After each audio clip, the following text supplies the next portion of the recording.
Hello once again, audience. Yesterday was amazing. Went to the gym twice. In the morning, I went there and I forgot it's not as hard as I thought it was. And you should try it. So when you go to the gym, you pick one of the machines, whatever. Pick a weight. It doesn't matter. Just make it, somewhat difficult. Do 8 or 10 reps, right? Maybe walk around, wait. Go with a friend too if you can. If you can, that makes it way better.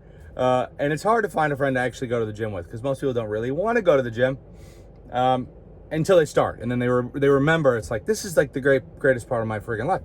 I mean, I'm an obsessive person. I mean, maybe we all are. But I'll find something I really like and I want to do it all the time. I fall in love, I'm like, that's it. All I think about is that person.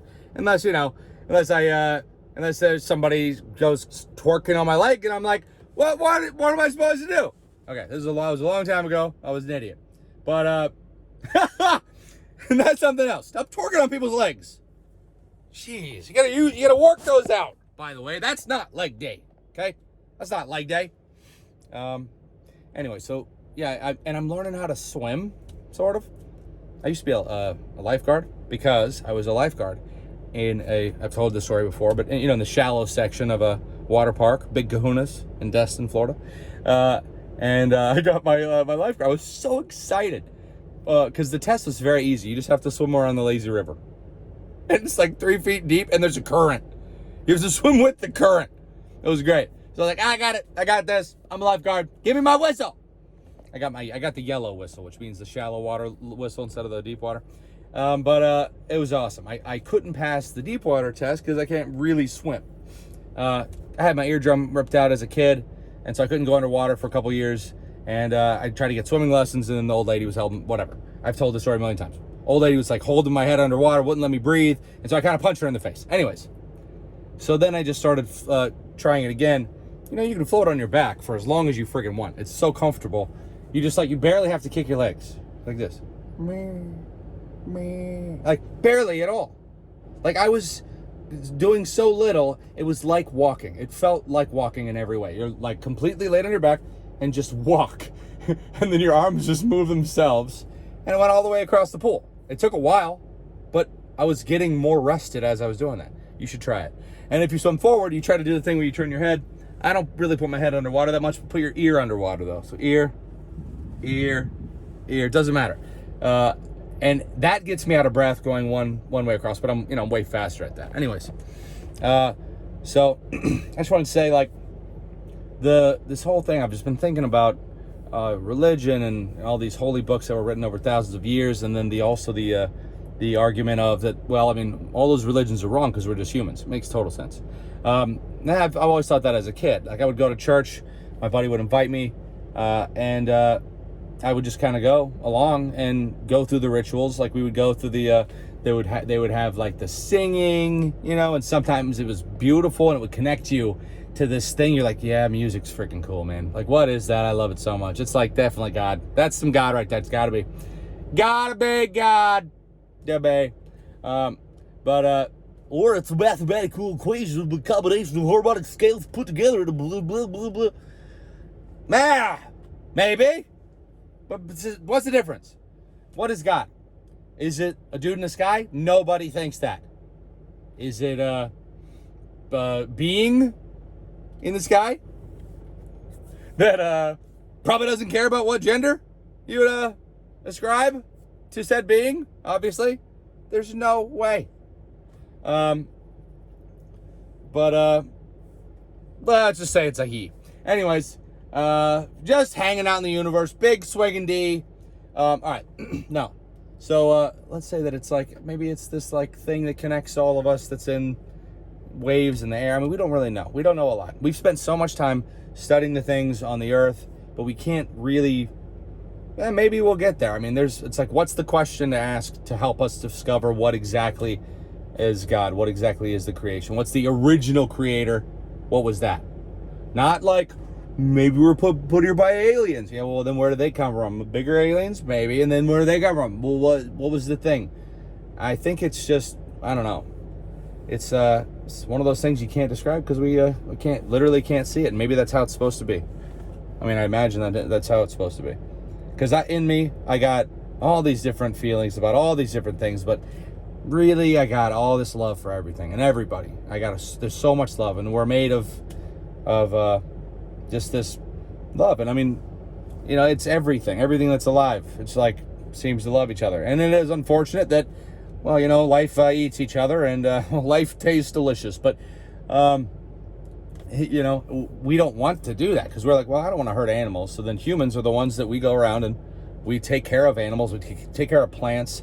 We do science to try to figure out what's the least destructive way for us to make food that we can all sustain off of. And sometimes we move really fast in those areas, but only whenever there's time of like some serious panic and some craziness going on in the world. Like Elon Musk, all that stuff he pumped out, there's a lot of stuff. It's great. Every once in a while you'll have somebody that's in that right position. If there's a place where an innovator like that, who is so driven, is incentivized in the proper way to incentivize an animal, a human, like I was talking to a friend of mine a long time ago about you need the incentivization, or else the person that is capable of that kind of drive and innovation and changing the world, he has to be like in the driver's seat, and he has to have these it has to be fair enough, or else the innovation just doesn't seem to happen. Innovation's pretty friggin' good in America,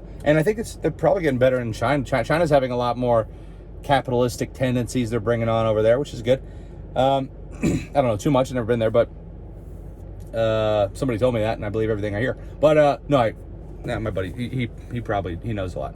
But anyways, America's better for now. I mean, if you like people.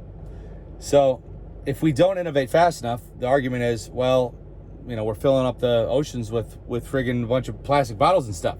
And they're like, we don't even really know what that does. And so someone else is like, okay, well, it's going to be my job. I'm going to figure this problem out. Can you figure it out? If not, somebody with all the money is going to maybe cut our whole game a little short.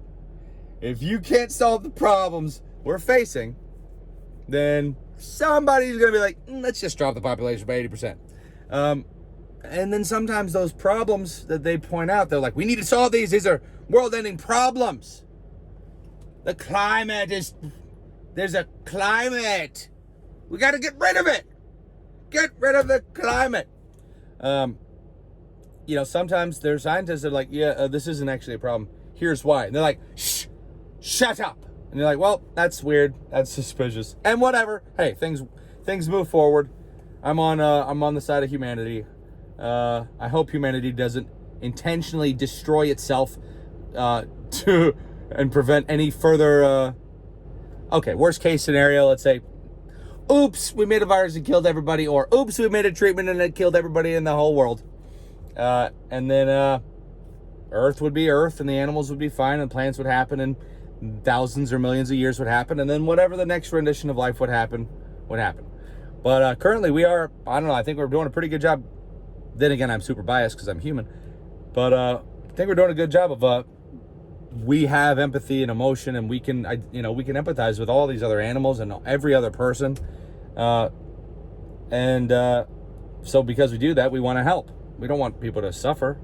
And so I think that it's kind of nice to have this kind of a gatekeeper with the creative, godly mind, that spark of divinity, and them with opposable thumbs. Very important combination. But I think that the idea of, because we don't know things, and some people pretend to know a lot more than they do. And the problem is, doesn't mean that you're smarter just because you're better at learning things that someone else said if you can't prove something. And we can't prove what our origin is or what God is, who that is. Is it all of us? What if God was one of us? Is it all of us? And then God's like, all right, this would be so cool. I love life. It's so much fun. It's so cool. It's the ultimate, the original Minecraft. The OG Minecraft. God, he made it first. So let's say he thought it would be beautiful to go through and enjoy this ever-changing world and universe all these various planets, who knows, wherever life is. And he thought he would just enjoy those. And by he, I mean God. God wouldn't care about genders. Well, he would. Let's say he wouldn't care about his gender, but he would definitely care that we know about all, the genders that are required for reproduction. Otherwise, life's not going to be able to happen. But there's test tubes. We could use test tubes. Not yet. Maybe a long time from now. We are nowhere near. We're starting it. They're starting in certain places. Anyways, and then God, every time life is born, God is in that life, and that's the universe that's in you. And you don't remember anything from life in the past, but you are just as much life as the life that was before you. You came out of nothing, no memory, with the operation system. The OG Windows. Oh, way better though. And then you have to balance on this wire of life with love and compassion and empathy, and do the best you can to help the people out. And I think the thing that maybe helps kids out, at least people who suffer, someone posted a comment like this: broken people are attracted to religions. Be like, yeah, because only when you're broken do you really, and not broken, because you could be fixed, but you could be damaged, you could be hurting, but when we're not hurting, we don't get attracted to really reflecting on ourselves. We just go to whatever feels good at the time, right? We're like, oh, this right here, TV show, pizza, boobies, and that's the problem. That's the problem about this rant I tweeted on Twitter today. This girl, she was at her end. It was so funny. Did I just talk about this? She was like, go ahead, throw it all away. Even though the guys who built this country with a horse, a map, and an axe, they had that. That's it. But you have everything in the world, all the information in your hand, and you do nothing. Yeah, just burn down Target. Yeah, just go around and burn down Target. No one will remember you anyway. You're like, she's clearly hit that snap point, right? Where you see it is difficult to motivate people. You can't motivate people if you're not going to let them know how important it is to do the things that they need to do. And I think the most important things we can do is support the kids, make the kids feel loved, and be honest to them. Be honest with the kids, and don't bring them into these political games that are being pushed onto us by billionaires, trillionaires. And the reason I think that the things we don't understand are so much more than the things we do understand. I really do. And I think that the whole reason that I don't know, maybe I'm just I just love a whole lot. I have a whole lot of love in me, and you do too. And sometimes we're steered towards, judgment and all these things that are taught about in these books that humanity has been trying to dig at for a long time by shoving it into these holy books, because it's people that suffer, millions of people that have suffered. So many people have poured the suffering into these books to try to lessen the suffering of everybody else. And if you have a kid, let's say the kids have the greatest imagination of all of us. They're not jaded. Their imagination is their strength. If you teach a kid, let's say you're a kid and you have abusive parents, horrible household, nothing's good in your life, everything sucks balls, and then you go to church and you're like, hey, God loves you more than you can even imagine. Loves you that much, and always will, and wants you to do the best, and understands that there are these paths that you're going to be led onto that are not good for you, and you have to learn to walk the narrow path. And it's not something we're naturally driven to do. And so if you take this infinite, unimaginable love, it's so much love, and you say, there's no God, you're just going to be buried underground. Sorry. It feels like that's the worst thing you could do to a kid. It's like the most abusive thing you could do to a kid. It's like to steal the love from them. Like, why would you do that? What kind of person would do that? And what's the benefit of doing that? I don't understand. That's my personal struggle between being learning about religion, being like, well, there's no way God will want people to suffer. No, he doesn't. Doesn't want us to suffer. But if you look at it from the perspective of you're born, you are alive, you die. Something else is born equal to you, so you, but you just don't remember, potentially, right? Life happens, life happens, life happens. And if life, the quality of life, goes down to hell, like let's say what hell could be, let's say that billionaires figure out a way to put a thing in to control your brain to where they can access your pain receptors in your brain, and just for fun, they'll push the infinite pain button and keep it held. You go mad, and that would hurt. Not fun. That is a potential. Let's say you hate humans.